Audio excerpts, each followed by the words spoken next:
उत्तराखंड के पूर्व मुख्यमंत्री भुवन चंद्र खंडूरी के निधन से नैनीताल में भी शोक की लहर दौड़ गई है। बताया जाता है कि नैनीताल से उनका पारिवारिक और भावनात्मक जुड़ाव भी रहा है, जिसके चलते वे अक्सर यहां आते जाते रहते थे।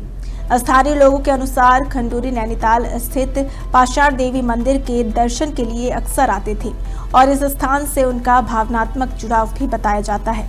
वहीं यह भी चर्चा है कि रिटायरमेंट के बाद उनके राजनीतिक जीवन की दिशा को लेकर नैनीताल यात्रा और मंदिर दर्शन की घटनाएं जुड़ती रही हैं।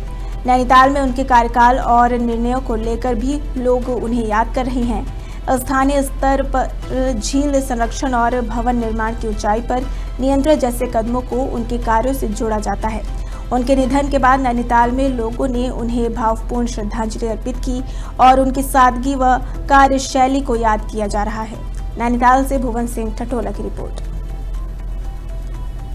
खंडूरी जी, नैनीताल से जो लगाव आप पूछ रहे हैं, वो घर तो था ही, लेकिन यहाँ उनकी ससुराल हुई और श्रीमती अरुणा खंडूरी जो उनकी मैडम है, उन्होंने यहीं बिरला से पढ़ा, तब को एजुकेशन थी यहाँ पे। और नैनवाल दरोगा उनके पिताजी थे, यानी खंडूरी जी के ससुर थे। और जब वो सेना से सेवानिवृत्त हुए मेजर जनरल के बाद, तो ऐसा बताते हैं कि सपने में उनको माँ पाषाण देवी कमल का फूल लेके उन्होंने दर्शन दिए। और खंडूरी जी के मन में तब तक ये था कि मैं कांग्रेस ज्वाइन करूँगा, राजनीति में आऊँगा। लेकिन कमल का फूल जब उन्होंने देखा सपने में, तो ये निश्चय किया कि भारतीय जनता पार्टी शायद मुझे माता भारतीय जनता पार्टी में आने के लिए कह रही है।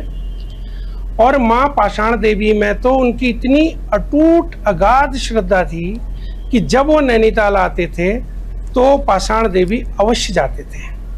और वही उनकी पत्नी और वही उनकी बेटी ऋतु भूषण खंडूरी, ये सब जब भी आते हैं तो पाषाण देवी जरूर जाते हैं।